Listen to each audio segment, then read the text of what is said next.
building a brand image, being able to keep customers happy, managing risk really well. I mean, we just need to manage risk, streamline supply chain constraints. Oftentimes businesses are trying to manage their margins. They're looking to expand into adjacent markets or potentially respond preemptively to different competition that they're anticipating, competitive threats, expanding their product line, their services, maybe to existing customers or to future customers. So they might be trying to expand their customer base. Obviously, organizationally, companies are always trying to increase efficiencies of their operations, how they're handling fixed costs versus variable costs, and managing their cash flow. And all those things show up so often in interest.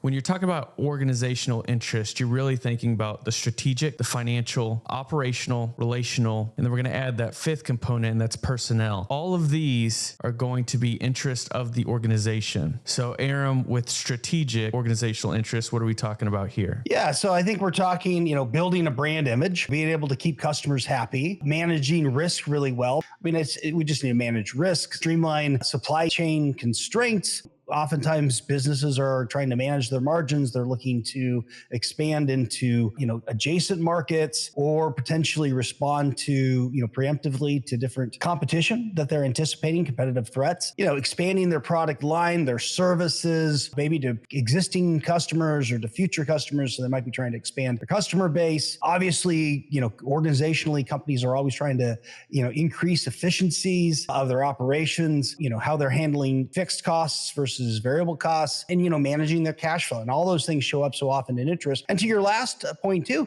they're trying to manage human talent, right? It's very costly to let your employees have a high turnover rate with employees. So they're trying to keep people engaged, keep people happy. That's a number of things that the companies are trying to achieve through negotiation. So whenever you're negotiating, and you really just have to think about what's the overall different interests, so that as you start to prepare and plan how you're going to move through the negotiation, you at least have some sort of thought. And these are assumptions, and we can always test our assumptions as we talk with our counterparts to really understand the interest of, all of the different stakeholders that are involved in the negotiation. So yeah, I would build on what you said about, we do make assumptions about what their interests might be. If we prepare well in negotiation, we've spent time thinking about ours, and I know we're going to get into individual interests in a moment, but we thought about our organization's interests, and hopefully we've spent some time thinking about their organization's interests. And so as we get into the negotiation, a few helpful things to kind of start getting the conversation flowing around interests is sharing our own, building some reciprocity, get them to share back, and inquire about theirs, right?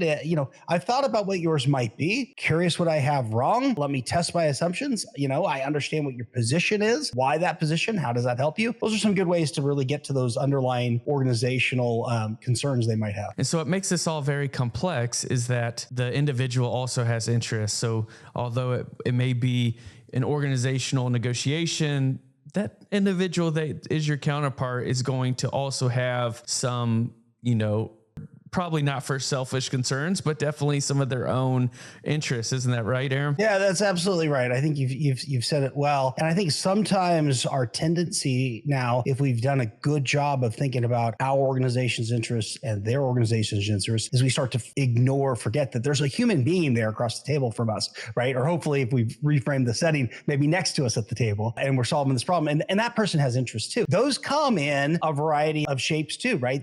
They're trying to earn a bonus perhaps, or meet a certain performance metric, or they are, they're trying to just avoid the hassle or inconvenience of going back and explaining to their boss something that, is opposite of what their boss wanted. They've got interests around, building new skills, demonstrating some competency as a negotiator, as a problem solver at table. They're probably looking for, both immediate and future position and career opportunities within the organization. They're trying to maintain internal relationships. If this is a long-term, I can imagine a long-term kind of supplier relationship. They're concerned about, keeping us happy and maintaining that relationship, but not at any cost, right? It's doing something that's fair and reasonable. And I think if you get, a little higher up, we sometimes talk about Maslow's hierarchy of needs. I mean, people want to be respected. They want to do work that really has meaning and matters for the world or matters for the organization. And so I think those sort of things come into play too. We often think about interest as being not just the tangible or substance components to a negotiation, but also being some of those psychological and emotional things too that are occurring for a person and to an organization as well. Yeah. And I think jumping into psychology 101 here, I'll kind of rewind a little and explain the Maslow's hierarchy. I'm sure majority of our listeners have already heard this once in their life, but I'll basically go over it one more time. So Maslow's hierarchy of needs is basically a pyramid. And at the base level, you have your physiological needs. And so these are the most important things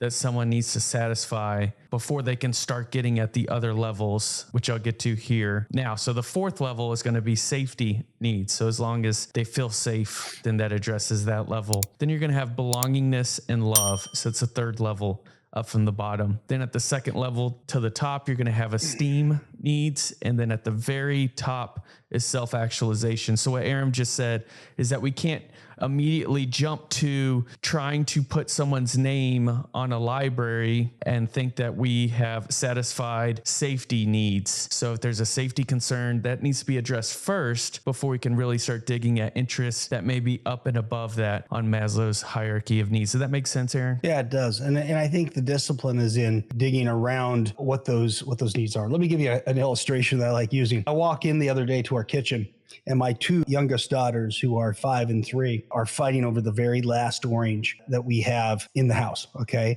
And my 5-year-old, who's a little taller, is holding up over her head and says, I got the orange. It's mine. And I walk in, right, and I'm trying to get work done. I can't remember if you and I maybe had been on the call or something, but anyway, so I grab the orange, right? And in the wisdom of Solomon, I grab this thing, which I know looks very scary. This was a gift from my mother. It's a meat cleaver, right? But I grab it, and in the wisdom of Solomon, I put it down and I chop that orange in half. Problem solved. They both get half the orange, right? Problem solved. But the problem's not really solved, is it? Because if I watch them for a little bit, I noticed something. I noticed the 3-year-old who has sugar problems carefully. I mean, she just needs energy. She's hungry all the time. It seems like she's growing. She's a grown little lady. She peels the orange very carefully, eats the fruit of the orange, but she doesn't feel great because she really needed to satisfy her hunger. She really needed a whole orange, and she really needed that sugar from an entire orange. And if I watch my 5-year-old, who's just starting to learn how to bake and, has a great class that she goes to of kids, and she had promised them she'd bring in some chocolate orange brownies. Well, if I watch her, she takes her half of the orange and she carefully peels it, and then she uses the orange peel. She grates it to make some chocolate orange brownies, but she can only make a half batch. So now she's not going to have enough for the entire class. She's going to let her teacher down, and she's going to let her classmates down. And so she's disappointed, right? She's frustrated. They had different interests that I didn't take the time to uncover. And had I done that, I could have potentially solved for the real problem. And that's why, kind of as you lay out Maslow's, it's really important to spend time digging into these layers of interest. And that's not the only story or the only illustration that we're going to bring to this. There's so many examples. So one is, why? Because you and I would say that interests are the essential foundation for all the sort of work we do. And the reason that we tried to build working relationships and develop good, effective two-way communication, manage the process well. The reason that we're able then to get creative around options and different possible solutions, find things that are fair, reasonable, defendable, and make commitments that last is because we understand interest. In fact, I would say too, our ability to know our walk away, if we bring in the 7th element there of alternatives, is really enhanced because I know what I'm motivated by. I know what my needs are. And so I like to, another illustration, just to emphasize why these things are important, is to use Lego blocks. And if you ever take a look back, and again, folks that are just listening, I have on my shelf here, I have one of my favorite Lego sets. I love Legos. They're so much better than when we were kids, Nolan. We were kids when you were a kid, and then I probably had... ouch. Ouch. Ouch, that hurts. Shots fired. Shots fired, as my wife and I like to say. All right, that is my Seinfeld Lego set. Okay. So it just tells you how much I like Legos. My kids get me a Lego set once a year or so. That was a show about nothing, by the way. I hope ours is a show about something. There you go. There's a little plug. There's a number of good Seinfeld negotiation videos. But if you think of interest versus positions as building blocks, if you negotiate around a position, a demand, okay, the surface level, what somebody wants, that's like uncovering 2 or 3 Lego bricks. And, you put these things together, if I can get them put together, you can't build a whole lot, right? There's not a lot of room for creativity, what you can create, all right? When you bring an entire bag, and I got an entire bag here, I'm trying to pour it out, but Legos are so cool these days in terms of all the different shapes and sizes, just like interest, right? They come in. The things you can then build together is just enhanced. So this whole thing that we're going to try to get to around value creation, it's only possible if you understand all the interests that both parties bring, and you're, both organizationally and individually. If you could please rate, review, and subscribe wherever you listen to this podcast, we greatly appreciate it. And we'll see you in the next episode.